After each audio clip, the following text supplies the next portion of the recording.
एक समय की बात है। गोकुल नाम की सोसाइटी में एक परिवार रहने आया। वो लोग उस सोसाइटी में नए नए ही आए थे।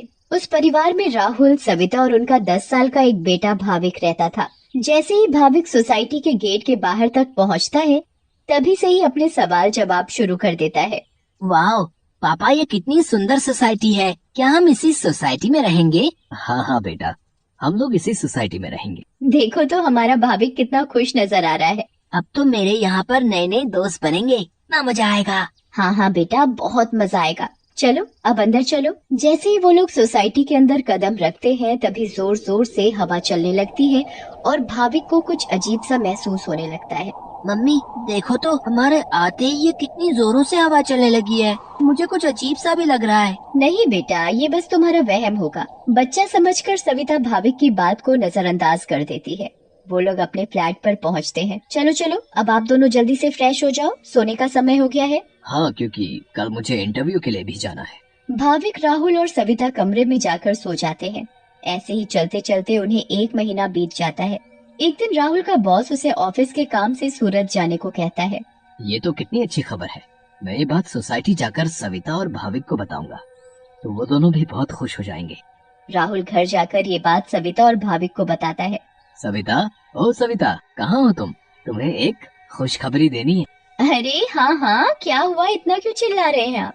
हाँ पापा, क्या हुआ? आप इतने खुश क्यों नजर आ रहे हो? अरे खुश ना हो तो क्या करूं, बात ही ऐसी है। अब आप बताएंगे भी, क्या बात है? मुझे मेरी नौकरी की तरफ से सूरत ले जा रहे हैं। बहुत बड़ा प्रोजेक्ट है। अगर सब अच्छे से हो गया तो क्या पता वहाँ से आने के बाद मेरा इंक्रीमेंट भी हो जाए। अरे वाह, ये तो बहुत अच्छी खबर है। वाह पापा, आप तो सूरत जा रहे हो। मैं भी जाऊंगा, मैं भी जाऊंगा। बेटा, मैं तुम्हें अपने साथ नहीं ले जा सकता। और सविता, तुम मेरा सामान पैक कर दो।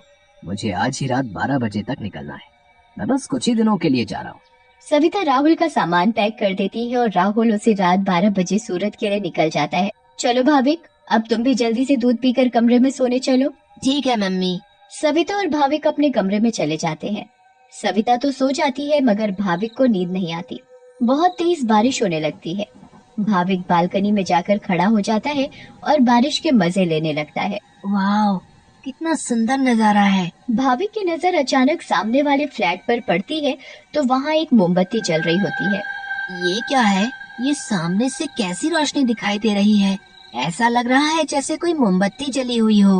मगर जब से हम यहाँ आए हैं, तब से तो ये फ्लैट बंद पड़ा है। भाविक को फिर अचानक से एक औरत चलती हुई दिखती है। अरे ये औरत कौन है? कहीं यहाँ कोई भूत तो नहीं? मम्मी, मम्मी, भूत भूत, मम्मी, मम्मी बचाओ, मुझे बचाओ। क्या हुआ बेटा, क्या हुआ? तुम इतना क्यों घबरा रहे हो? मम्मी, वो भूत भूत। क्या बोले जा रहे हो तुम? ठीक से बोलो, मुझे कुछ भी समझ में नहीं आ रहा है। मम्मी, मुझे नींद नहीं आ रही थी तो मैं बालकनी में जाकर खड़ा हो गया और बारिश देखने लगा। तभी मैंने सामने के फ्लैट में जलती हुई मोमबत्ती देखी और एक औरत को देखा। नहीं बेटा, ये भूत वूत कुछ नहीं होता। ये तुम्हारे मन का वहम है। नहीं मम्मी, मैं सच कह रहा हूँ। नहीं बेटा, चलो अब सो जाओ, रात बहुत हो रही है। नहीं, मैं आपको लेकर जाता हूँ। अच्छा चलो, दिखाओ कहाँ है भूत। फिर भाविक सविता को बाहर लेकर जाता है। कहाँ है भूत? मुझे तो कहीं कोई नहीं दिख रहा। मम्मी देखो, वहाँ पर देखो, वो सामने वाले फ्लैट में। अरे बेटा, कुछ भी नहीं है वहाँ पर। नहीं मम्मी, मैं झूठ नहीं बोल रहा। अच्छा ठीक है ठीक है, चलो अब जल्दी कमरे में जाओ और सो जाओ। फिर वो दोनों कमरे में जाकर सो जाते हैं। भाविक, अब तुम्हें डरने की कोई जरूरत नहीं है। मैं तुम्हारे साथ सो रही हूँ ना, अब तुम आराम से सो जाओ। अगली सुबह भाविक सोसाइटी के दूसरे बच्चों से मिलता है। तुम सबके नाम क्या है? मेरा नाम पिंकू है। मेरा नाम सोनू है। और मेरा नाम गोली है।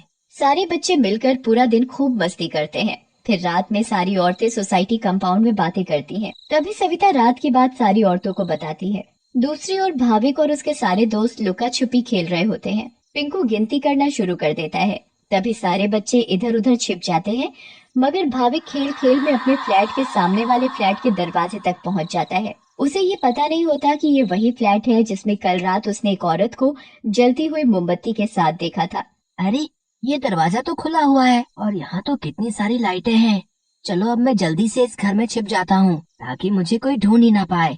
वो जगह ठीक है, मैं उस कमरे में जाकर छिप जाता हूँ। भाविक जैसे ही उस फ्लैट के कमरे की ओर जाने लगता है, वैसे ही बाहर की सारी लाइट्स लुप लुप होने लगती हैं।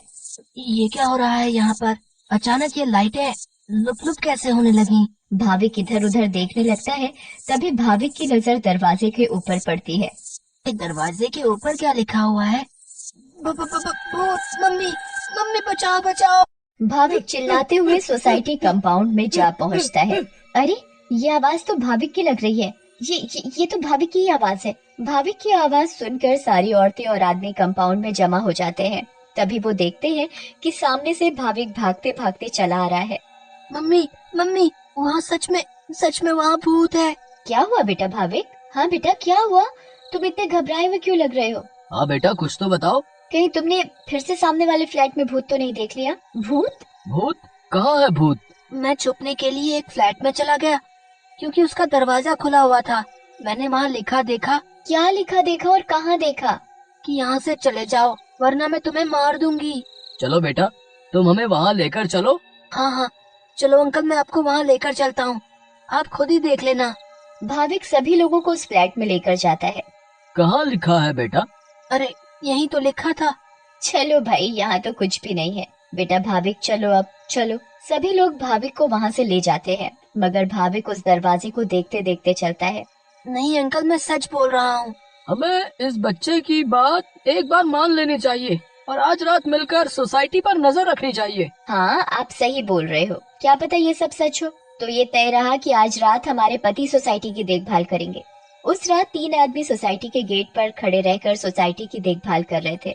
मुझे जरा बाथरूम जाना है, मैं बस अभी जाकर आता हूँ। हाँ हाँ ठीक है, तुम होकर आओ। क्या हुआ जी?